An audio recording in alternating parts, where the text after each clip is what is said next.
to the podcast, hablemos de lo nuevo. 40Gs, G's que pasa en el terreno. Vienen jugadores y se van, traiga lo nuevo. A huevo. Doesn't matter where you from, Salvador, Mexico, Honduras, Nicaragua. Todo mi latino, come and listen for an hour. TikTok, que traemos lo que quiere, todo lo que pasa dentro y fuera de las redes. Really? You don't know what it is. Reportamos con la lupa what we see at the digs. En las buenas y en las malas yo diré la verdad. Si cometen un error o tienen habilidad, la calidad del rival cuando viene a jugar. Facts. Yo no me muerdo la lengua. Got love for the crest in the city I came from. Los campeones de campeones y con copas mi race. No empezamos el programa, soy la voz de LA One. Soy la voz de LA One. Love. Yeah.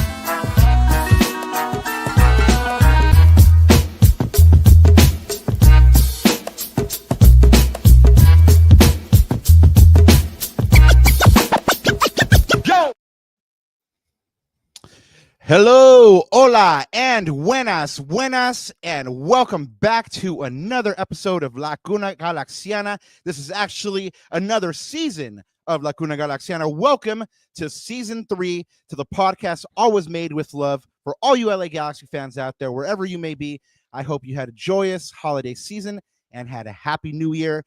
Well, today we have a lot to get through because the Galaxy is moving. We're going to react to the departure of one of our very own, Jalen the Truth Neal, who the Galaxy have sold to CF Montreal for GAM, an international roster spot, and monies from any future transfer via sell-on clause.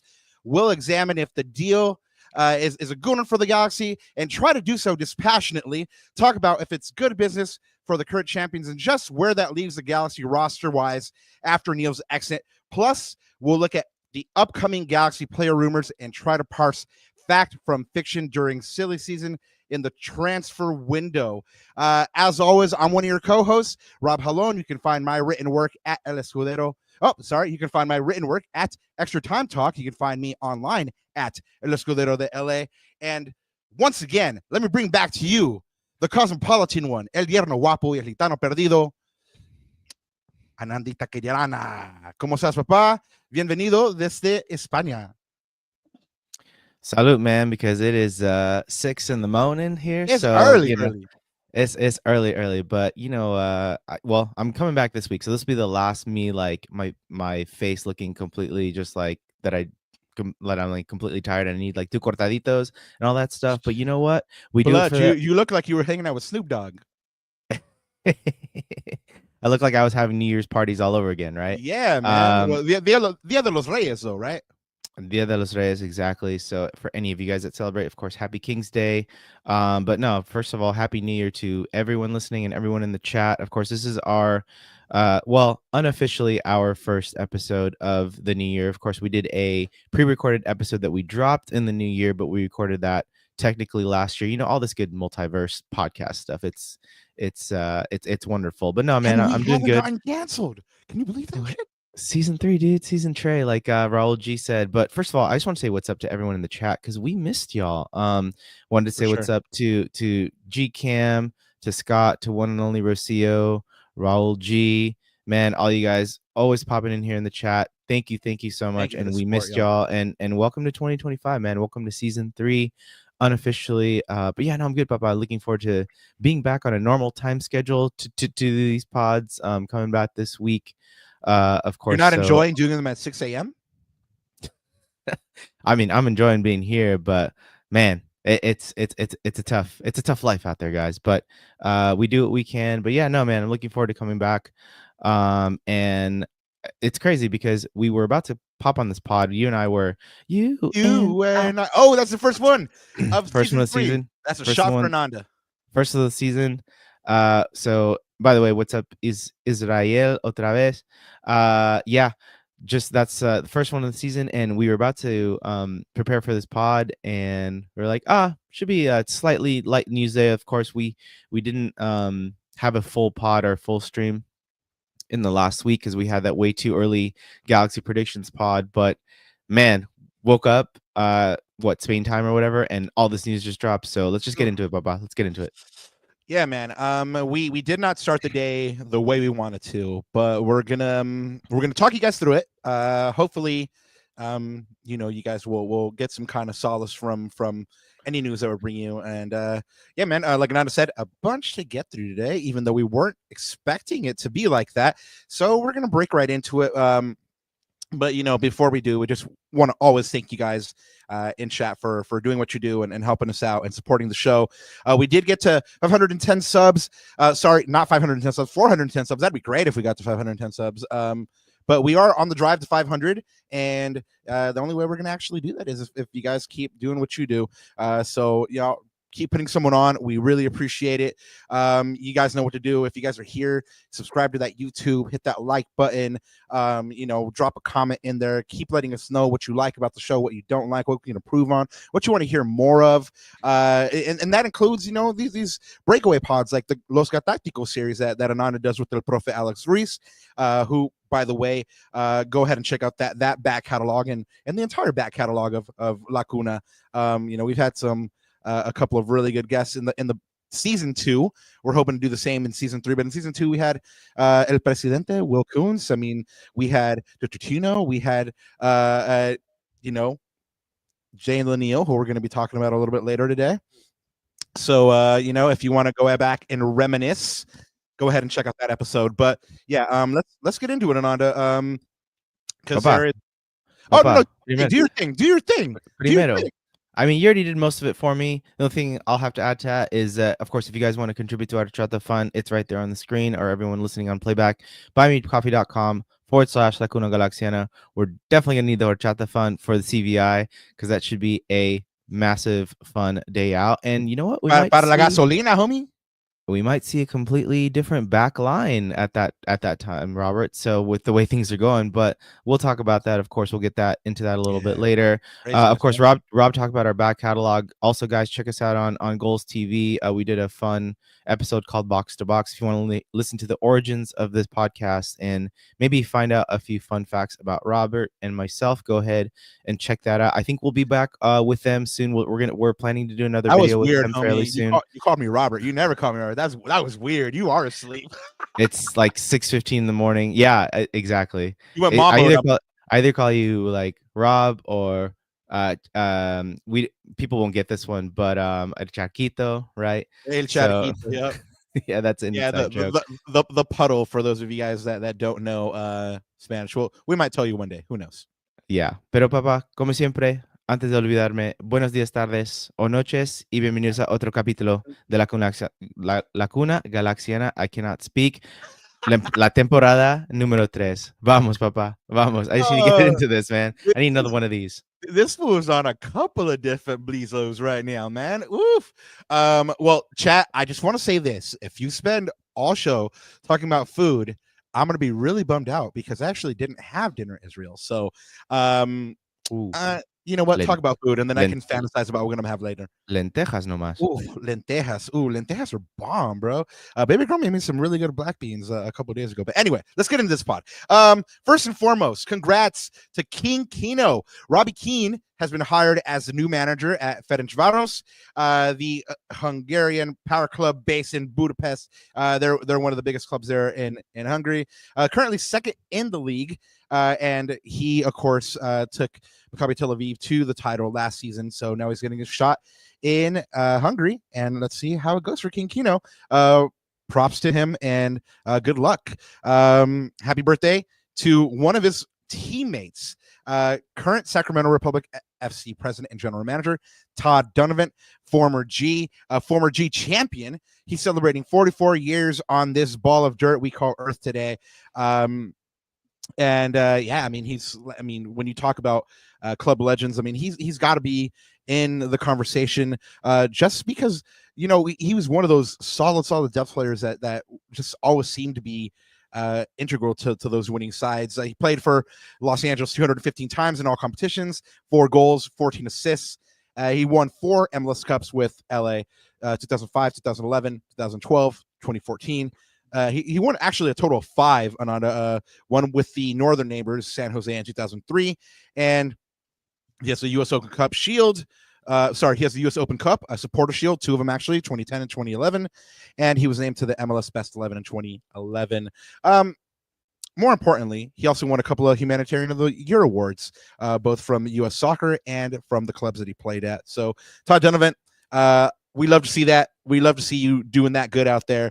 Happy birthday. Hopefully you were surrounded by friends and family and giving back. Since we're talking about, that humanitarian work, let's talk about Dieguito Fagundes, man, going back to Austin and showing that community there some love. I mean, his family still lives there. We know that. We met them when we were in Austin. They're beautiful people.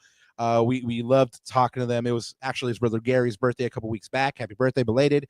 But here you see Diego working with that Sunny G Academy. That went down on January 4th and 5th. And I said, I mean, this just talks to the kind of person that Diego is. And I mean, we've been told a couple of times, just hit him up. He'll come out to your pickup game, right? Yeah, absolutely. And we got to meet his beautiful family in Austin as well. Got to chop it up with mom and pop, and yeah, I mean, he's just and he plays Liga G with us too, Rob. I mean, what can the guy not do, right? He's so charitable with his time, and he loves spending it with. It's cool to see these kinds of players that really get themselves ingrained with the community like he does. So no, just a massive shout out, man. And of course we're going to talk about another man that gets involved in the community later as well. But it's when you have these players appreciate it, because you never know, right? You never know. Yeah, well, Diego will be featured soon on a couple friends of the show. We Are Austin TV. If you guys follow Austin at all, these are kind of like the sources on Austin news out there in Austin. So We Are Austin TV is going to have Diego on very, very soon on their Top Flight podcast. So go ahead and check that one out when that one drops. Speaking of things that dropped, Ananda, it looks like the new Galaxy Away kit has dropped. We have kind of seen a mock-up of this and seen what it would look like, but now we have a clearer picture, even if this picture isn't the best one. Shout out to Total Galaxy, who had this one on his socials, and he broke this one. But yeah, I mean, this is the 2015 Away kit. Some people were hating on it, saying the Galaxy have no reason to wear purple and gold. I actually like it. Thoughts? Has it grown on you? I just can't get away from the fact it's Lakers colors, So if you're not a Lakers fan, maybe there's maybe this hits you in the wrong way or in the wrong note. Yeah, it's funny, man. I'll tell you an anecdote about that. Go ahead. But no, I mean, it's starting to look cleaner, especially in photos. But of course, this is what do I always say, Rob? It's I got to look at it on body. If it's it fits my skin tone, then cool. If not, then if I can't hack it, I can't hack it. Yeah, no, that makes perfect sense, man. I mean, your skin tone might say, hey, you know what, that one's not for you. But it's interesting. Edgar Nags, a friend of the show, he does a jersey poll every year, right? And so I really like his takes on jerseys. He's not a fan of this one for precisely the same reason that you mentioned. Obviously a Clippers fan, poor him. But nobody can pick who they fall in love with, right? Yeah. Right. No, I wasn't even gonna say. I was gonna say nobody can pick who they fall in love with, right? But he said, something about why the Laker color or something like that. And to me, it's just because the Lakers are synonymous with the city, right? And the Lakers are synonymous with winning. So for me, it's a little Galaxy mind trick, right? Like a little simple psychology, associate Galaxy with the Lakers, associating with winning, associating them with the city. Small little marketing wins. I think that subconsciously they're trying to get on over. But anyway, we had another jersey leak. Apparently there's going to be a retro jersey as well for the Galaxy, and we have none other than our flying winger Gabriel Pecci there pictured in that kit. That's another purple kit. So if you're keeping score, that's 2 purple kits for the Galaxy this year. So if people are like, why purple? Well, you got 2 of them now. So this is going to be a retro style jersey. Probably not going to be, from what I understand, not going to be worn on the pitch. But here we have Gabriel Pecci styling that shirt. Guys, the Galaxy has announced replica ring and promotional nights. And guys, this is big because they're going to give away some rings. If you wanted to cop a ring, this is your chance. So August 10th is the first chance for that. That'll be the 2005 rings. So go ahead and look out for that. But yeah, starting with the promotional nights, you have Churro Night on March 29th. You have Championship Ring Night on April 12th for the first 10K. That's the 2024 Championship Ring. Other highlights like Cosmo Bobblehead Night on April 27th. Star Wars Bobblehead May 31st. The other ring night, which is 2005, like I said, is August 10th. And guys, just to let you know, if you guys want to cop these, you guys got to get there early because it's the first 5K, first 10K on all of these, right? So, for, like I said, Marvel Night, Scarves gives it away for the first 10,000 fans. So, Marco Royce Bubblehead, September 27th, first 5K fans. The other Los Muertos Bubblehead, first 10K fans. That'll be on October 18th, towards the end of the season. So, Ananda, you know me. You know that I'm virtually late frequently, pretty much everywhere. So it's pretty much guaranteed that I'm not going to be able to get one of these. But you might. So give me one, yeah? Yeah. I'll hook you up, Baba. I'll hook you up. Nice. So a little trivia tidbit. Joseph Paintsill is the tied for fastest in the world.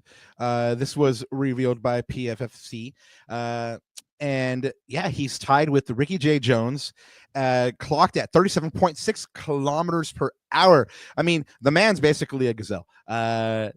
So fast. So anyway, he's the fastest player in the world. Can you imagine, like, hey, guess what? The Galaxy has the fastest player in the world on their team. It's kind of one of those trivia tidbits that's kind of, not going to move the needle in terms of, actually winning games and as such, but, you can use that speed for sure. Moving from Joseph Paintsill to the U.S. men's national team. And the big question here in chat, I know you'll probably back me up on this one. Did Sergio get snubbed for a U.S. men's national team call-up? I'm saying yes. It was a surprise when Poch named his team today and Edwin Cedillo wasn't on it, especially because the midfield was very light. This, of course, is a January camp called Camp Cupcake that includes all MLS-based players. That's for their upcoming friendlies against Venezuela on January 18th and Costa Rica on January 22nd. That first game is at Inter Miami's Chase Stadium, and the second is in Orlando. The NAG boys, who we've already talked about tonight, shout out NAG, they put out a poll, and they were, unsurprisingly, they found that 90% of respondents wanted Cedillo to go to Camp Cupcake. Many people thought he would get that call up based on his club form this year. Ananda, what do you think happened? Like, why didn't get that call up? What's going on with Poach, man? Well, we'll take a look at the midfield depth later, but I have no idea. Couldn't answer you. We'll have to get Poch on, Rob. We'll have to get Poch on this podcast, and he'll have to answer that himself. But it's interesting too because he's gotten a look in before, right, with the youth national team setup. So again, I don't know, not sure. You're gonna have to ask that because if you look at the midfield depth, I'm gonna pull up. Of course, the U.S. men's national team did announce their roster. I'm gonna pull this up here on the screen. There's only 4 midfielders, exactly. And yeah, it's beyond me why he wouldn't get a call up, but yeah, and you know what, I'm looking at these midfielders, right, and not taking anything away from any one of them, and certainly like they're good players, but you're gonna tell me that Edwin Cedillo does not deserve a look in over Bendra Kramashi? I mean, didn't really play a lot towards the end of the season. Cedillo was integral in his side's championship run. I'm not sure. The math isn't mathing here. But I think, yeah, he gets that shaft right here on getting the call up. But hopefully he'll get another chance. Somebody who did get a call up, defender Jalen Neal. And man, he did. With the first game of the CVI less than a month away, February 5th, for those of you guys that are tracking. Man, we woke up to the news today about Jalen Neal that, man, he had been traded away from the Galaxy, and that's tough to say. So literally 6 hours after he gets traded away from the Galaxy, he gets his call up to the U.S. men's national team. So a bittersweet day for Jalen Neal and Galaxy fans. But Ananda, what were your thoughts, man? What I mean, you found out before I did, certainly, because you were up and going, and I woke up late for myself today, which was like 9. But what were your first thoughts? What what were you thinking? Did you think it was real? I read it in the Primos group chat by Mosca, and I was like, oh no, he's messing around. So like, and so I didn't trust the source, right? Yeah. I even tweeted about it. I'm sure we're gonna pull up our tweets in a second too, but just I was in disbelief. I was disappointed. I was gutted. Yeah, all that stuff. I think the first thing that hit me was, forget about the ins and outs of the deal. Forget about the technicalities. This one's a tough one to take. For me, of course, as a person that got to know him either virtually or even in person, it was just tough from a human standpoint. That's the thing that hit most for me.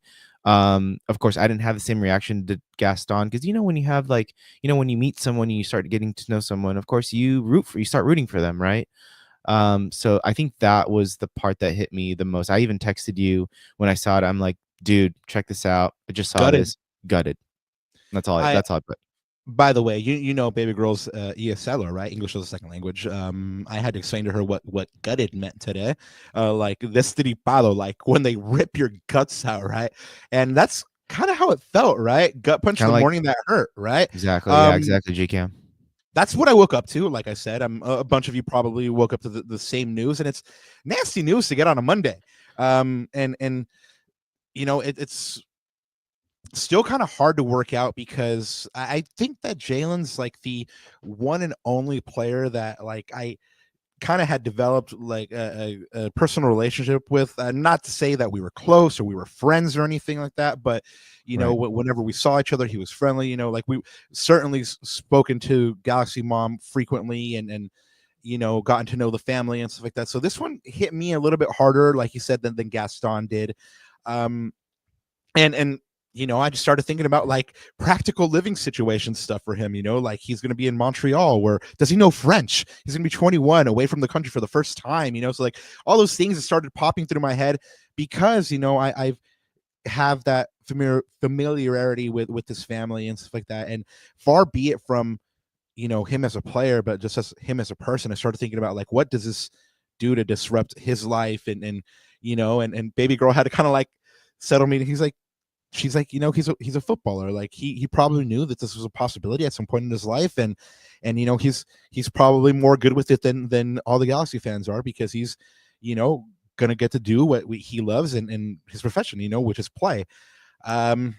So, on that note, let's look at some of the particulars of this deal. I mean, Galaxy always sent out a press conference for this kind of, a press release for this kind of stuff. And per the press release, CF Montreal acquired center back Jalen Neal in exchange for $650K in GAM.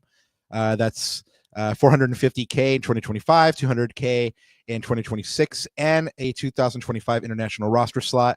They do retain that sell-on percentage if he is sold to another club, which he will most likely be sold to another club. I mean, last year or in the past couple of years, he's been looked at by European teams. He has been talked about in the transfer range of between 3 and 5. So it's virtually a lock that Galaxy are going to get a little bit more money from this deal at some point. And really, I mean, this is precipitated by the Galaxy, being under pressure to get cap compliant, right? To trade salary to make payroll, which is 5.95 million. And of course that happened because Gabriel Pecci is no longer U22. Dejan Joveljic is no longer U22. So all those contracts go now and hit against the Galaxy's cap. I don't even know what to say really about Jalen. I mean, we call him the truth on this podcast because it's not really just him as a player, but him as a man. We know him as a man. And he's an amazingly humble one and a good-hearted one. And we know him as a player, and he's got a tremendous upside and ceiling. But I've said it on this podcast before, he is as desde Lacuna as it gets. I mean, he spent more of his life with this club than not with this club. You see pictures of him in training tops where blood looks like he's like 7 or 8. I mean, he's very small. And I had the good fortune of, being able to interview him a couple times and seeing some of these pictures and getting to talk to Galaxy Mom about what it was like in those early days. And I mean, she's not even just a Galaxy fan because of her son, but because she was a Galaxy fan, and then Jalen grew up in that life, right? So again, he is this Lacuna as it gets. So this one is hard, guys. He represented the Galaxy Academy. Actually represented the club at U13, U15, U16, 17, U18, 19. Played for the Galaxy Academy, G2. When I say he feels the colors, he feels that. He does. When you saw him stand up to Buanga and El Tráfico and push back, he felt that. It wasn't like hey, you're coming at me. It's like, no, you're coming at my crest. You're my badge, son. And he felt that with his entire chest. And I love that for him. I mean, we said it a bunch of times. Far be it just from the player, but the man named a couple of different times to the Humanitarian of the Year award for the club for all his work in the community. Man, and Ananda, I this one sucks, bro. This one sucks. I mean, like I said, this one hit me on a personal level, and as a journalist, really, I'm agreed. Guys, it shouldn't. It shouldn't. I should be as passionate and as neutral as I can. But yeah, this one hurts, man. Yeah, but I mean, we're human, right, Rob? And of course, you can't not, especially you, because I know you're a guy that wears your heart on his sleeve. Like, you can't escape the emotional side of this because we're all human and we feel all the same emotions. I mean, just reading even a couple of ones in the chat, man. One and only Rocio says departure of Jalen Neal, while understandable, is still devastating. Truth. Such an amazing person who is super humble. He's truly going to be missed in our community. And that's the thing, like, his impact is going to be felt not only on the pitch, but off of it, right? So that just goes to show how great of a person he was. Zippers Forever says he will never turn 21, have his first beer ever again. Lars. Again, he shares those bright moments, right? With the fan base. I do remember that one. Mike Gray, shout out Mike. He just says a big heartbroken emoji. Raul G says it was cool to see a local boy academy player representing our team. I love my sons watching him play, giving them hope. And Anthony says all love to Neal. Can't wait to see him be successful elsewhere, representing LA on a global scale, right? Locally grown, globally known. There you go. Again, like, this is a fair representation of what I've seen on X as well. You know, everyone's devastated and gutted, but let's just appreciate for what he's done, and he's got a bright career ahead, Papa. There are a couple of Reddit and Facebook trolls, and to them, really, I just say get wrecked. You don't know ball. I mean, this cat was like, Jalen sucks. I'm like, oh man, like, don't engage, and I didn't. But really, like, if you think that this player isn't a good player and he's not going to become an even better player, you really don't know ball, and I really don't know what to tell you. And you can sign off right now. But anyway, Will Kuntz has this to say about this great man. Jalen exemplifies what it means to be an LA Galaxy Academy graduate, both as a professional and as a person. His progression from the Academy to Galaxy 2 to debuting with the senior U.S. men's national team to being on the field for the final whistle of the MLS Cup final speaks volumes to the potential of the Galaxy's professional development pathway. But Jalen's devotion to his local community and active engagement and service at such a young age is an even greater testament to the special character and human being that he is. We are indescribably proud of everything Jalen has done for the Galaxy and for Los Angeles, and wish him great success as he takes the next steps in his already remarkable career. So what is that career going to look like now, Ananda? He's going to go to Montreal, where he'll probably get a starting spot. He will most likely get back into that form that, has him getting called up to the U.S. men's national team and has European teams looking at him, right? But what does it do to the Galaxy? Really quick tidbit. He did sign a new contract with Montreal. So now he has a new contract with Montreal through 2027, an option for 2028. The Galaxy does not play Montreal this year. Hopefully they play them next year and Montreal comes back to Los Angeles. So Galaxy fans can give him the reception that he deserves. But it leaves the Galaxy in dire straits. His departure leaves the Galaxy with only two recognized center backs on the roster, which are Garces and Zavaleta, who, by the way, somebody said earlier that guy's middle name should be Job Security, because, I mean, other players have gone, and I Eric Zavaleta is here, man. I Good on him. want to say Staying power. real quick is I believe he's still renegotiating his contract. No, Rob, if I'm not mistaken, I could be wrong about that.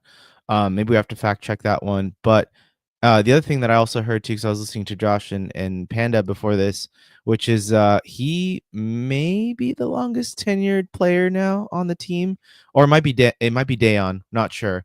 We'll have to check that too. But yeah, you're right. Speaking of job security, holy cow.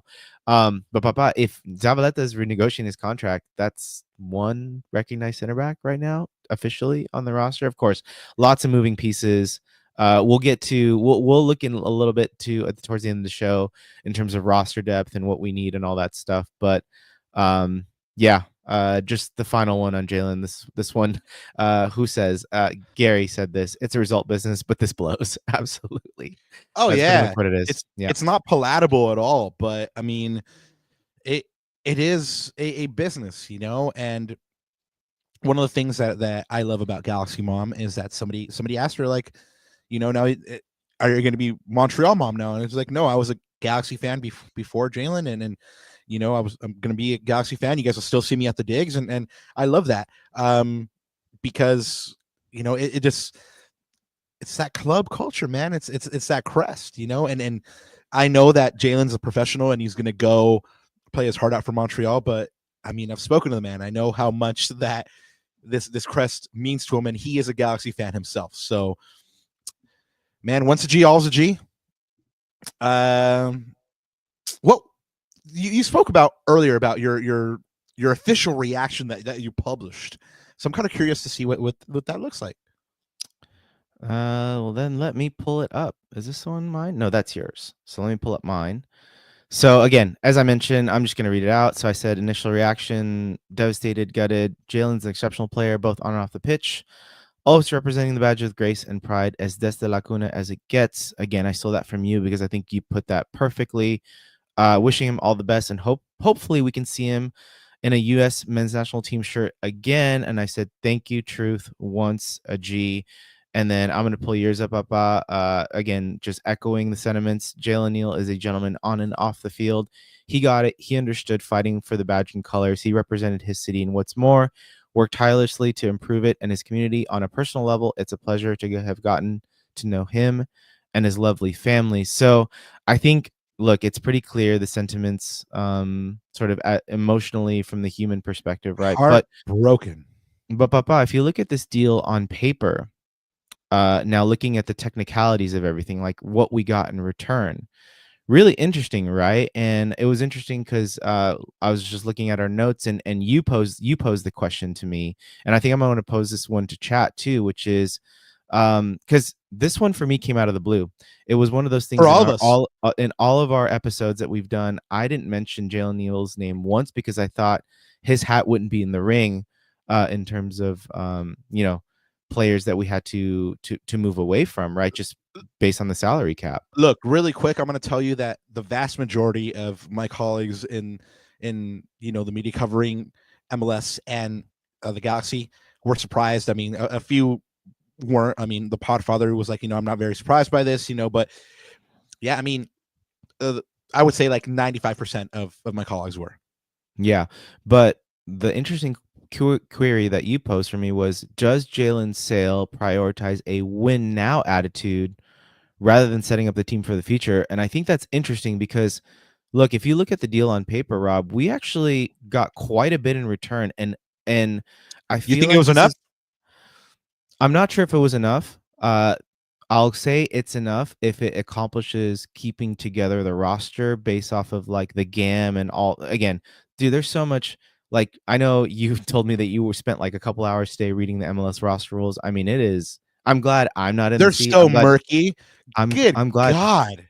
I'm glad Will Kuntz is the guy that's managing all this stuff, because holy cow, like there's just so many, all the GAM, wham bam, thank you, ma'am, all that stuff, right? But in terms of what we got in return, one of the things that I wrote, kind of looking at this, at face value, is it's a deal to me, honestly, that I think benefits both sides with where they're trying to go with their teams. Montreal gets a starting level center back, Rob. They get a super bright prospect, a national team level player. I feel like in terms of where they are in their journey of their team, trying to rebuild their team, I mean, and even for Jalen personally, I'm sure he's looking at it and saying, I'm not getting enough playing time. I probably will get that starting center back spot Right. in Montreal, right? And this he is wants where to I'm going play. to develop and grow my game. And I was listening to Panda before as also, and he mentioned that Montreal has a really good relationship with Italian side Bologna. So again, if you're looking at an avenue to go to Europe, you look at these teams that are sort of feeder teams or prospect teams for other clubs, right? So I think that's a side or a deal that benefits that side. And then for the Galaxy, Rob, I looked at it and I was like, you know what? Maybe, Will Kuntz is always, I'm sure he's always in that mindset of sell high, right? And buy low. And I feel like to get the assets that we wanted in return, remember, we got a very valuable, looking at these other deals that we're going to make, a very valuable international roster spot as well. So maybe he said, look, I have to look into my roster and look at what other teams value. Like other teams are valuing a guy like Jalen Neal, right? So I feel like it was one of those unfortunate casualties that maybe had to happen based off of the value that we wanted to get back in return. Again, I'm sure that all the math is going to math up at the end of the day, right? Because I don't know. You asked me the question, is this going to be enough? I don't know. But seemingly to give up such a valuable piece like Jalen Neal, we had to have been happy with what we got in return. And maybe that's how we're kind of looking at this, right? But it still blows. It still sucks. Yeah, I just don't. You said the math isn't mathing. I just don't see Or could it be. again. I mean, the guy was making 175K. Not a ton for a player with that much upside, right? He was a homegrown player. So again, I spent hours reading these rules. Still don't have him down, but I know that his homegrown status gave him like special designation and like certain financial cuts. I don't know if cuts, but like concessions, I guess. But yeah, man. I mean, so seemingly this one, at least on paper, like you said, money wise, or like for in terms of his contract, you're like, wait, why did that happen? Because when you have Martin Cáceres, on his salary and he didn't play and he's also at his age, you're like, no, that doesn't make sense. But Jalen, 175K, it makes sense. Again, homegrown player, so he helps you out that way. But this is not the first time that the Galaxy has had to move on from players because they're trying to get cap compliant and trying to come up with money to improve the team. It just sucks that, and we've criticized this already, that MLS doesn't have the mechanisms to allow teams to fortify themselves in the correct way, especially the teams that are going to be in international competition. Well, and I was the point that I was trying to make was, and that's why especially when you're trying to do deals within the league, you have to trade pieces that are valued, right? Whether it's the player to contract or value for money. And so Jalen, when you look at Jalen in his contract, I think that's a valuable piece that any team. And so in those negotiations, like it makes it that much of an easier sell, right? And then of course on top of that, Rob, one thing that we can't overlook as well, Jalen's out of contract after next year. Right. And so I'm sure he wants a pay raise at that point. So maybe when you look at it long term, that also impacts sort of the decision making. It's like, okay, either we do it now and get, sell high and sell while the stock is high and get as much in return for him now rather than wait until we run his contract down, and then the math for sure isn't mathing at that point, right? So yeah, it's tough, man. Yeah, it's tough, but it looks like it was necessitated by these financial rules, right? Our brother Gene Cam asked in chat if there is a buyback clause. There is not a buyback clause. There is a sell-on clause. So that means the Galaxy will get some money when the team, or when Montreal does sell Jalen Neal. But no buyback clause. I thought about that today too. I was like, oh man, it would have been sick if we had inserted a buyback clause. It would have been perfect. But Galaxy fans are not that lucky. But we did have another question in chat about this Danish center back that the Galaxy are apparently going to sign. This one is not over the line yet, but as first reported by Bull DK and then brought to us by El Stash, the gambit with the good hair, Tommy Bogert, Mathias Zanka Jorgensen is close. They're closest finalizing a deal to sign the Danish center back known as Zanka from Belgian side Anderlecht on a reported 2-year deal.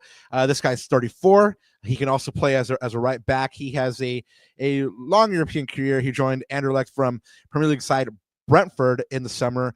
He's made stops at FC Copenhagen, Fenerbahce, Brentford, Anderlecht. So he has played at a couple different places there in Europe. 5-time Danish Superliga champion, 5-time Danish Cup winner.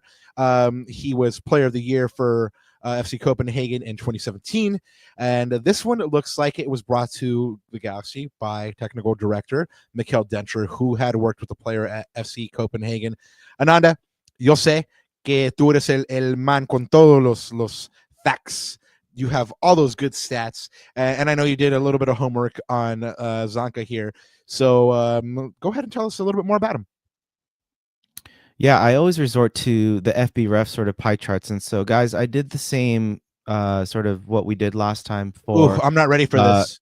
For Sean Davis, right? With Jalen Neal and Mathias Jorgensen, just to see what kind of player are we getting. But, of course, there's also the debate here whether Jorgensen or Zanka will actually be the replacement for Neal, or if he's a Cáceres replacement. I think that's an interesting side discussion to have to layer on top of this. But look, Rob, if you're looking at just purely stats, I mean, we're getting a very similar ball progressor, sort of ball playing type of center back like Jalen Neal. If you look at all those passing stats there and sort of the light gray or brown areas, I mean, you look at, passes attempted, pass completion, progressive carries, those are all in the 80 to 90th percentile, right? And in fact, he's probably arguably a better progressive passer and ball carrier than Jalen Neal if you look at their stats from the last season. And again, minutes played, very similar, right? The other thing that's interesting, though, it looks like Jorgensen is a guy that likes to get involved in the attack. I mean, you look at, for a center back, all those attacking numbers, whether it's assists or non-penalty XG, etc. I mean, it looks like he's a more offensive-minded center back. Again, I haven't scouted him yet, so I don't know if his involvement is whether it's in the air or just, arriving late in the box for some reason. But look, I think the biggest thing is that we're looking at is we're trying to, given the way Greg Vanney plays, Rob, and I think you have a little bit more color on this as well for another scouting report that you read. I think what we're looking at is just better ball progression out of the back. I mean, you look like even Emi Garces, right? He's a really, really good ball progressor with his pass. Yoshida, we know as well, is very comfortable on his feet. So I think that's the type of person that we're looking at. And even I'm liking that stat that I'm seeing 79 percentile of percentage of dribblers tackled. So he might be sort of that more aggressive type of combative center back that we're looking as well, on top of the ball playing ability. So it'll be interesting how this how the saga plays out, man. I think the biggest thing, though, that chat's noting is, again, they're seeing this as a Jalen Neal replacement. So they're saying, why are we replacing a young, promising 21-year-old with a 34-year-old? I thought we were going away with that, right? So I think, again, but maybe we should look at this more so as a Cáceres replacement than maybe as a Neal replacement, because we already have the Neal replacement, quote unquote, and that's Emi Garces, who took a starting spot midway through the season. Well, yeah, you brought up that you hadn't done a lot of scouting beyond that on Zanka, but I did a little bit of reading on him earlier, and for all his attributes on the flip. Per Swift at FC Swift, who's a content manager at the very popular Joueur Belge's account, which reports on all Belgian soccer. They kind of have their own take on this. So Swift said that Zanka's physically strong, and that he's an asset in the attack on throw-ins. According to his teammates, he's a leader in the dressing room. Cons, however, that he seemed out of his depth in Belgium, too slow, and made unacceptable mistakes with the manner of his experience. But the biggest thing that he noted was, above all, an ego that drove fans crazy. He arrived from the Premier League thinking he was going to win the league easily. He never questioned himself. And Swift goes on to say he doesn't know what the level in MLS is, but it was insufficient in Belgium. So I really don't know what to make of this player, right? He has good European pedigree. He's played in championship sides, but one of the things that you brought up maybe is that he gets involved in the attack. And so as soon as you said that, I started thinking about this factoid that this that Swift brought up, and I believe we have it in the tweet here, about him playing Zanka playing a high line, but really, if you play high up the pitch, it will be bad. If you can bridge that gap, why not? So I think he does like to get himself involved in the attack, but as a consequence, sometimes gets caught out, according to Swift here. Zanka is valued at 800K on the transfer market. It seems pretty imminent. The Podfather Josh Guessman talked about it on his pod. He's calling it very advanced, and it looks like it's going to happen. So watch the space. We'll go ahead and report on anything about Zanka that breaks. But yeah, 34 years old, valued at 800K. Like you said, probably more of a Cáceres replacement than the Jalen Neal replacement, and he has the experience. So it'll be interesting the number that we come in, right? Because again, with MLS deals, it's always how much, right? That's right. always the thing, whether it's transfer fee or a salary cap in this league. So it'll be interesting to see what number he comes in. I remember Martin was making 600 and some odd-ish last year. So again, it'll be interesting the number that he comes in. Yeah. Too much. So Zanka close. One even closer.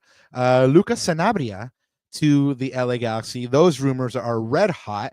The Podfather has that one rated as a 5-star rumor. Per multiple sources, the Galaxy are in advanced talks with the 21-year-old Uruguayan, the man they call Kiko from Club Nacional de Fútbol in Uruguay. They're asking for a reported $6 million for the Uruguayan international. He has made his full international debut for Uruguay. The Galaxy probably would bring him in as a U22 player. He's made 46 appearances, scoring 5 goals and 4 assists in all competitions in his debut season. We did have friend of the show, Profe Alex Ruiz, write a good article about Sanabria. He's calling Sanabria similar to Mark Delgado, calls him a box-to-box player with an engine and high work rate, calls him a connector, and he defensively knows how to use his body in duels while reading the game well. I'm going to add to that. I'm going to differ from Alex Ruiz a little bit. I spent all day reading, guys. Pretty much the roster. Hey, rules. You learn how to read and write. There you go, Papa. Finally, nice. It is 2025, right? And I do have to practice. So I learned a couple of 4 or 5 letter words today, and now I can read. You talking about practice? You talking about practice? Get at it. Calm down, AI. I was reading a bunch of Uruguayan newspapers, and so in Uruguay, he's definitely known more and used by his team as more of a defensive midfielder, and the player himself has said he feels most comfortable there. Nacional plays usually in a 2-man defensive midfielder pivot. He's the one that's allowed to roam a little bit more, so that's where you see those box-to-box qualities. Profe called him a Mark type player, and while I think that he has Mark type attributes, I would say that he's a Mark Gaston hybrid. He's a player that has a good injury that can get forward like Mark, but that has good positional instincts and ball winning ability like Gaston as his core strengths. Per El Observador in Uruguay, es un volante mixto, which means a volante means literally like steering wheel, right? So volante mixto is kind of like the driver, like the engine of the team, right? So you're looking at those midfielders there, but they're calling him a volante mixto, which is a mixed midfielder. Translating what they said, they say he's a mixed midfielder with great ability to recover balls, deliver in great form those balls forward. In addition, he has a characteristic that due to his physical conditions, he reaches the rival area again and again. So that's where and the Prof. Alex Ruiz is seeing that box-to-box midfielder. But I think you're getting the best of both worlds here. I think you're getting a midfielder that is going to give you the defensive stability that Gaston will give you. Not to say that Mark is a a bad defender at all. He's not, but he's definitely more of that ball progressor, like Alex said. The stats support this, as his defensive stats are better than his possession stats per FBref. He's in the 81st percentile in tackles, 89th percentile in tackles won. And then when you look at his possession stats, they fall off a little bit. So touches in the middle third, 13th percentile, touches in the attacking third, 29th percentile, touches in the attacking penalty area, 45th percentile. So again, he's in that penalty area in making runs into the attack. So he's going to get forward. But again, Sanabria himself, yes, Ananda? I was going to say, I would, just thinking about those touches, though, I would imagine, though, in a Greg Vanney possession-based team or system, I feel like those touch numbers are going to go up, and I think we're going to show, it'll showcase his talent a little bit more. Yep. Yeah, absolutely. He'll get way more touches. But El Profe did speak about that in his article, and yeah, it makes sense. He'll get more touches. The Galaxy are a possession-based team, so he's going to get more touches, more chances on the ball, and that's where you're going to really get to see his qualities going forward, right? But again, the player himself has mentioned that he's more of a defensive midfielder. He has said that he looks up to and tries to emulate countryman Manuel Ugarte, who currently plays as a defensive midfielder for the greatest club in Europe, Manchester United. Glory. 13th. How many leagues? 13th. Anyway. 13. How many leagues? Anyway, let's go on. Benfica, who was linked 20 times. Benfica, who was linked, called him the new Ugarte. So yes, I see him as like that hybrid type midfielder that can play both roles if needed to. But I per the player himself, he feels more comfortable as a defensive midfielder, and so I think that's like the kind of player that we're going to get, a player that's going to look after the ball and try to shield that defensive back line, but at the same time supporting the attack. And I love it because, again, you're getting the best of both worlds. Journalist Jorge Ramos, who's Uruguayan, had a very, very popular show on ESPN, says that the deal is almost done. It's just a matter of time before the announcement. So $6 million looks to be the transfer fee that the Galaxy are going to play. Nacional Vice President Flavio Perchman confirmed this in El Observador. He said that Sanabria will leave, no doubt about it, this window, either the Galaxy or someone else in Europe, but he is leaving. Nacional fans seem to confirm this as well. They're all, sending him their farewell messages saying to stay. One was really cute that said, "Stay for life, Kiko, we love you." But this is pretty well advanced, Ananda. Like I said, 5 stars on 6 stars rather on the Podfather transfer tracker here. 5 out of 6. That's pretty high. So yeah. Well, he's doing 6 now. Did you hear? He's doing 6. Oh, he's doing 6 stars now. So yeah.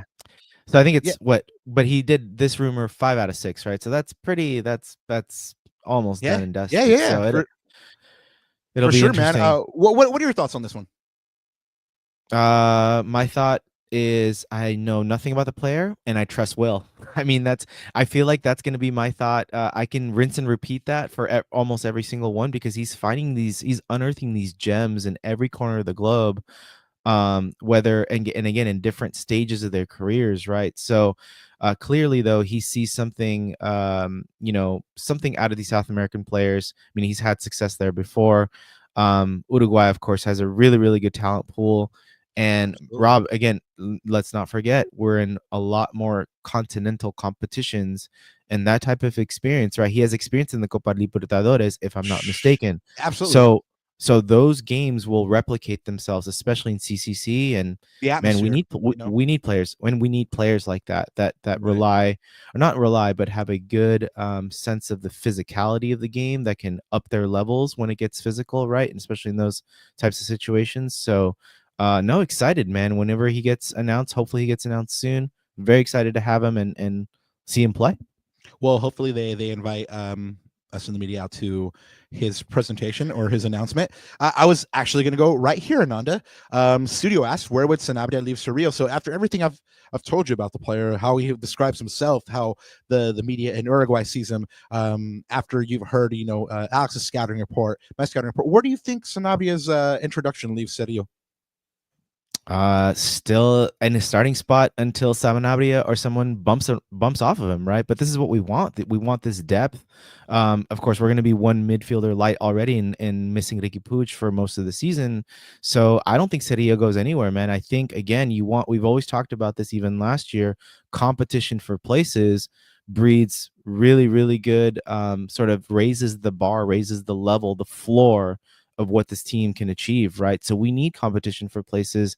And I think that battle between Cerrillo and Sanabria for the 6, or even the battle between Sanabria and Mark Delgado for the 8, I mean, those are going to be really, really good battles out in practice, and to see who gets the starting spot for certain games. But trust me, there's going to be no shortage of games to start these players. I mean, we're going to have to rotate. We're going to have to rotate squads. We saw the fixture congestion we talked about with Katia last year, right?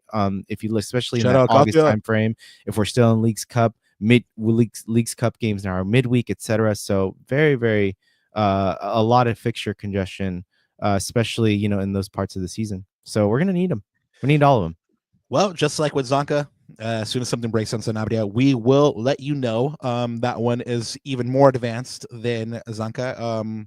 Like we mentioned, is super, super close. So I've had a 6 on the Podfather transfer rumor tracker there. Ananda, we had GCam just talking about that peach mango pie from Jollibee, and man, I just got super hungry. Super bummer that I can't go to Jollibee right now. That's always talking about food and always making us hungry. But God, man, right? You were talking a moment ago about that South American talent pool, right? You know, I'm a proud Ecuadorian, and I'm always harping about it's been too long since the Galaxy have had an Ecuadorian player in their ranks.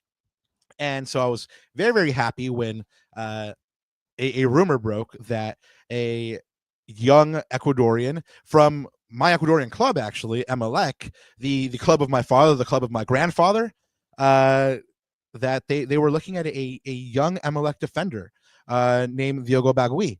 Diogo Bagui is son of legendary Emelec defender, multiple-time champion Oscar Bagui. And per one of my colleagues out there in Ecuador, per Gabo Salorzano, the young center back has multiple offers or is being looked at by multiple teams, by the Galaxy, Barça Pavos over there in Ecuador. We give them no love, and a couple of Colombian teams as well. But per the player himself, per his representative, who is his father, there are a couple of offers, but nothing's like concrete. Nothing is advanced yet. Scouts within Emelec, their scouting report on Bagui is that he's a center back with immense upside. He's good in the air. He's already a starter at one of the biggest clubs in the country, and he also likes to get forward. He had 2 goals last season. One of them was a screamer, named one of the best goals last season in Serie A in Ecuador. One of the things that makes this deal possible is that Emelec is in dire financial straits at the moment. So Gabo lets me know that a good size offer might tempt Emelec into saying, yeah, we have to sell them. They're in such dire financial straits, Ananda, that they haven't been able to play players for a couple months. Their coach hasn't been able to cash his check for 4 months. There have been complaints in Semanas, which is their training center, of the internet not working, the showers not working, so this is a club that needs money, right? The Galaxy needed money. This club needs even more money than the Galaxy, right? So Emelec está jodido, mano. Like they have no plata and they need it, right? So that this might tempt them to sell a promising young center back who realistically could anchor their back line for 10 years. Sound like a familiar situation a little bit. So yeah, exactly. Yeah, who knows, right? But Gabo was telling me that he'll most likely decide his future after his participation in Ecuador's Sudamericana U20 campaign. So he is one of the cornerstones of that team that is expected to challenge for that U20 crown. Yeah, like I mentioned, his father's a club legend already, so he already has what in Spanish they call jerarquía, right? Which is like your legacy, your basically like your pedigree, right? So he has good pedigree in that his father is a club legend and a fine defender himself. And Oscar, his father, is currently a managerial candidate at the club. So that might make his departure a little bit more complicated as well. Like I said, the club is in dire financial straits. So further complicating matters is that there are elections at the team at Emelec, which means that club president Jose Pilegui and his board might not be able to sanction any move for Bagui anyway. So if the Galaxy do come calling and they come in with a good offer, and Pilegui and his crew say, yes, we want to sell the player, they might get blocked by the very board that's asking for them to sell players and get money, because there's already parts of that board that are in revolt and that are calling for elections, and certainly those elections are calling up. Part of the new project, like I mentioned, is his dad, Oscar, being sounded out to be the new managerial candidate there at Emelec. And he was actually at Emelec's offices today to discuss Diego's exit and potentially taking over the Emelec Academy in preparation for taking over the first team. So, I've been ears to the ground on that one in Ecuador. Fortunately, got a couple of good sources over on this one. Again, as things break on this, we will let you know.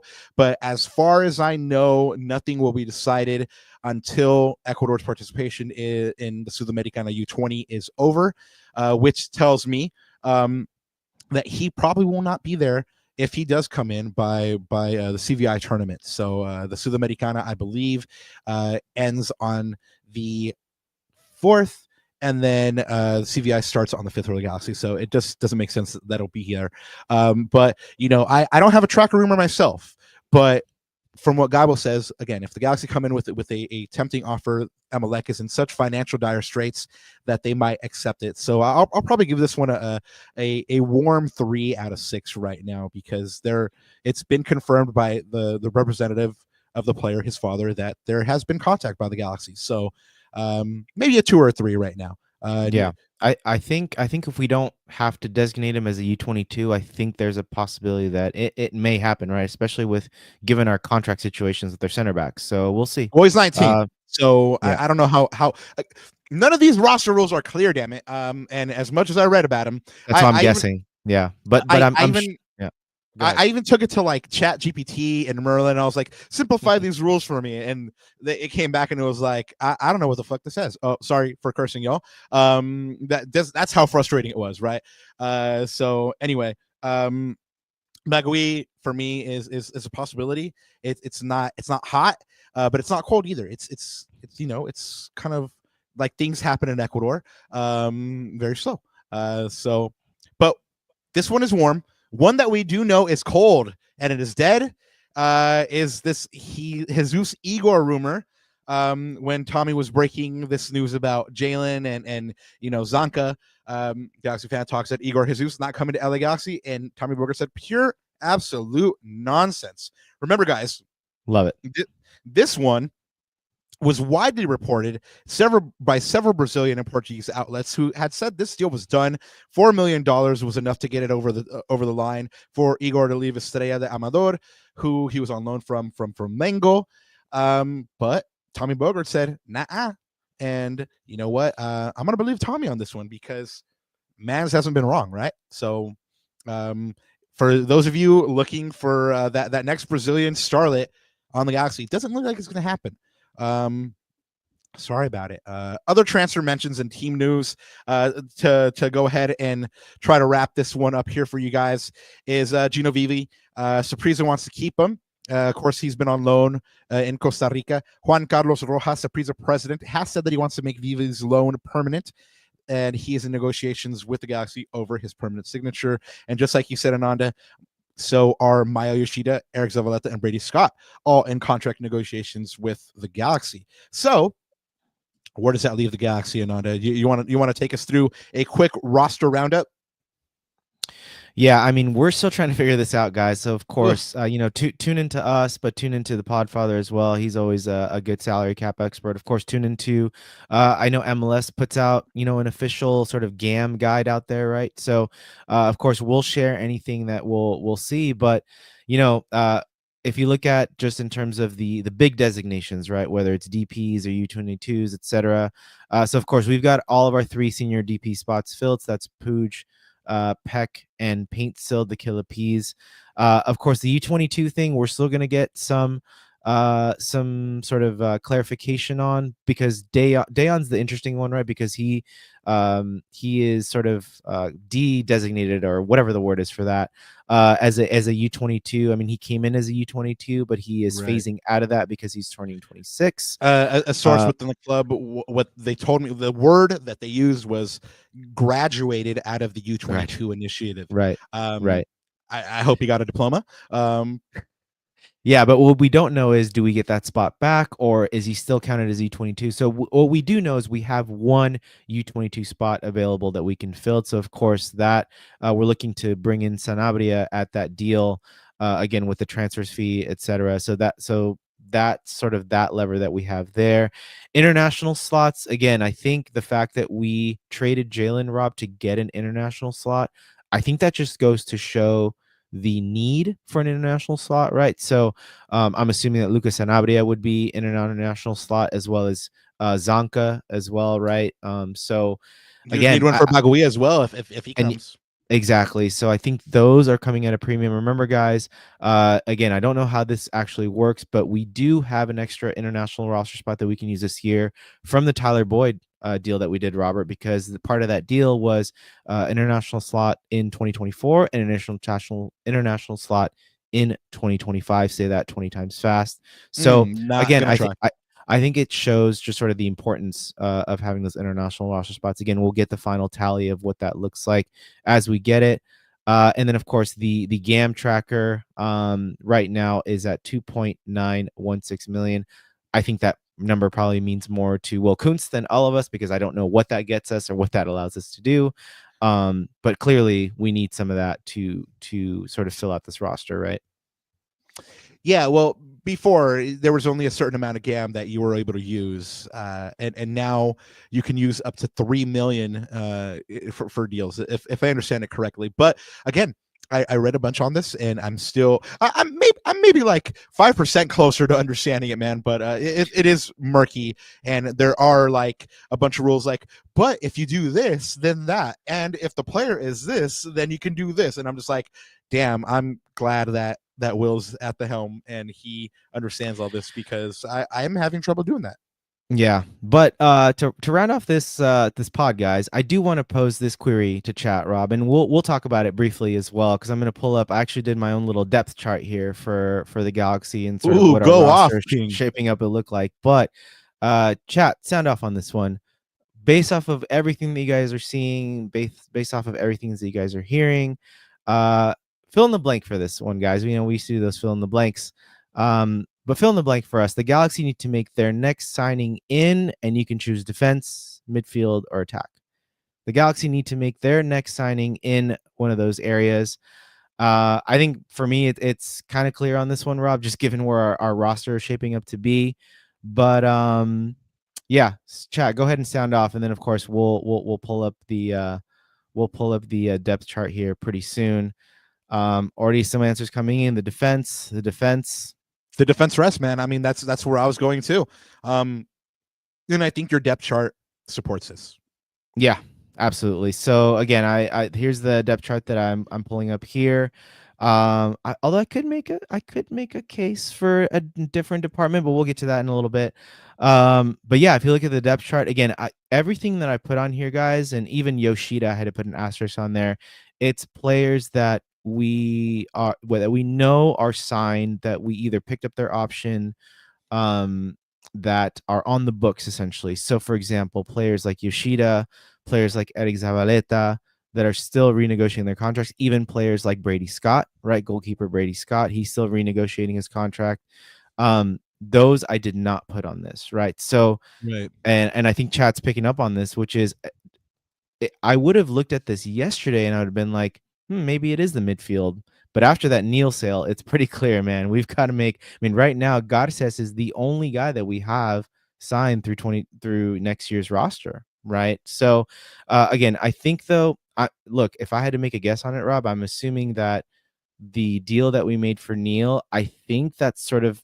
I'm hoping the math sort of is mathing, but I hope that paves the way for Yoshida to re-sign his contract, to re-up his contract, right?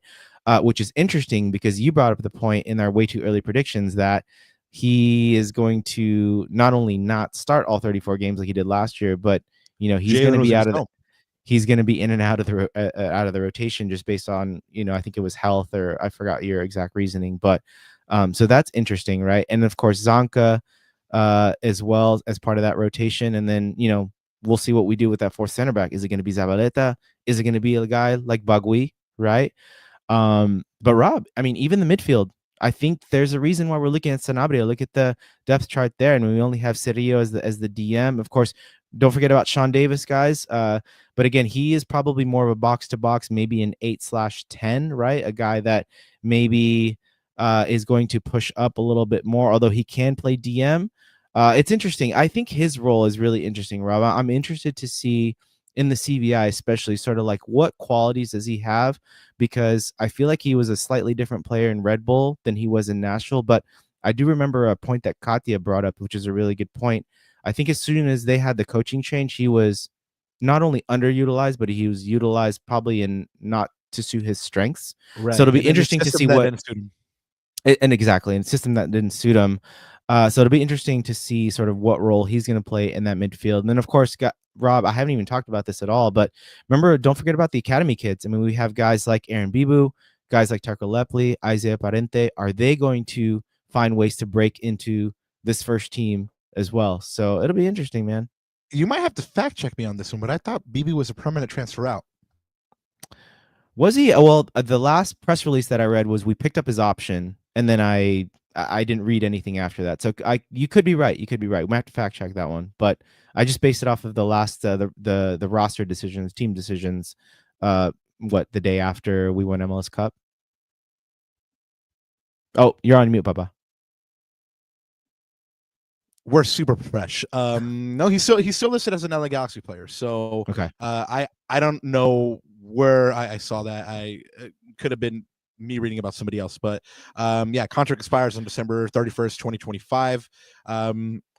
You did talk about the Galaxy's depth and or the lack thereof, right? That center back situation is going to be the one that's keeping me up at night, especially since Yoshida is not signed. Garces is the only recognized center back. But even if you do manage to re-sign Yoshida, you do manage to re-sign Zavaleta, something that the Podfather brought up is that you might have trouble re-signing, and for all you guys out there, that's re-signing RE-SIGN, but not resign, re-signing. They might have trouble re-signing Dejan Joveljic because the math won't be mathing. So Studio says forward, number 9 depth. So if you're listening to the podcast earlier, I mean, the Galaxy are in dire financial straits, like I said. I mean, not MLX bad. But if they do sign one player, salary cap wise, if they do sign one player like Yoshida, they might have trouble signing their starting striker that scored them 20 goals last year. And how are you going to replace that with the money that you have?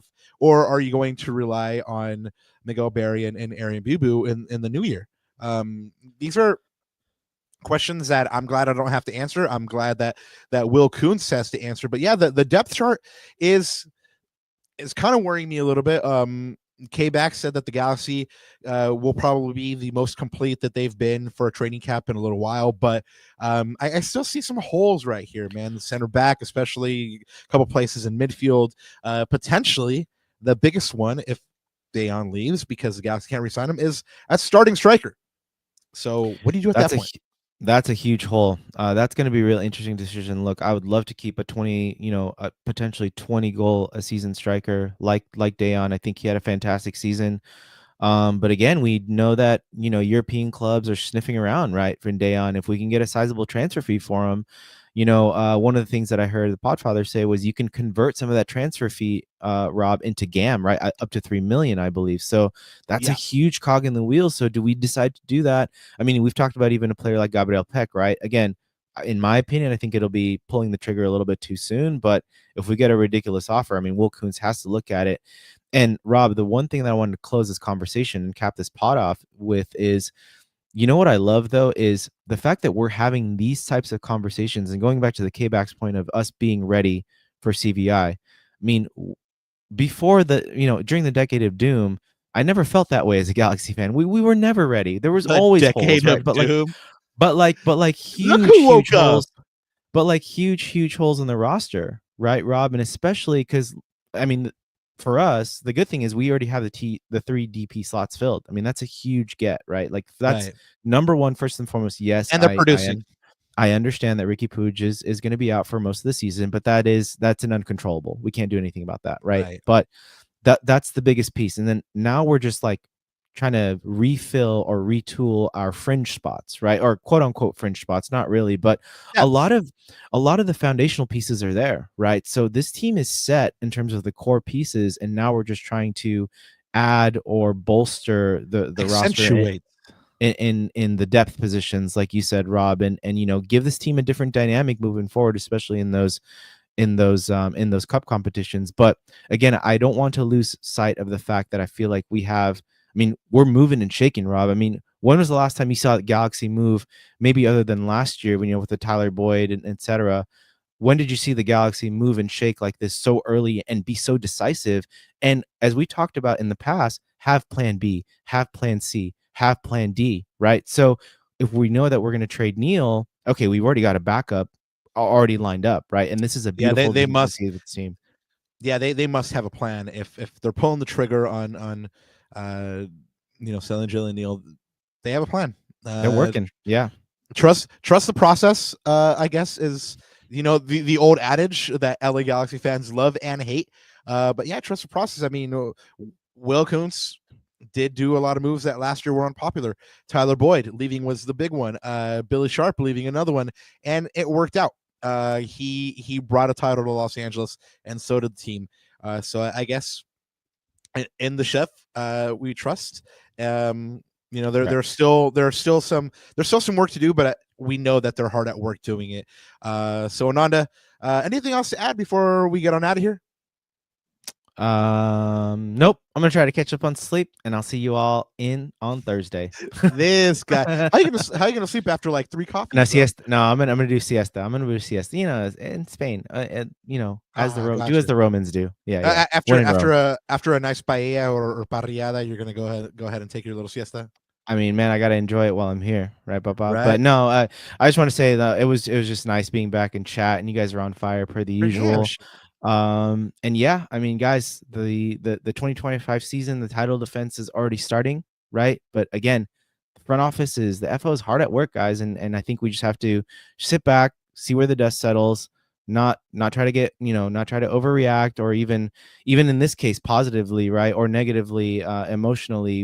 It's losing Jalen is tough, but again, it's onwards and upwards with the 2025 version of this team. So yeah, happy to be back though, for sure. Oh yeah, for sure, man. I missed it, especially because we did that pre-recorded, and so it just felt like forever since we had done a pod. And I'm super happy to be back with you guys, chat. Thank you so much for being back with us. Coming up, you guys know what it is. We're gonna bring you all the news, everything that's happened in the transfer world. Reminder: we are on a Monday schedule until shortly before the CVI. Ananda, this might be breaking news for you as well too, but it looks like the first week we're going back to a Monday Thursday schedule is that week of the 27th, January 27th, because shortly thereafter the Galaxy have a game at the CVI. So hopefully we'll and their first match again, guys, is on the 5th, February 5th, against Austin. So Austin made a huge signing today, Brandon Vasquez. Hopefully we'll be able to get our brothers We Are Austin TV on to go ahead and give us a nice preview for that. But really, there's nothing else to say, man. We just want to say thank you guys for being here. If you're here, it's because you found us on youtube.com/La Cuna Galaxiana, and we thank you so much for doing so. From my co-hosts Ananda Kirana and myself, from Raquinho, from Kobe, and from Natita, we want to send you guys a lot of love, and we'll see you again next Monday on the 13th at 9 p.m. One thing left to say besides go champions, and that's cheese up. First one of 2025.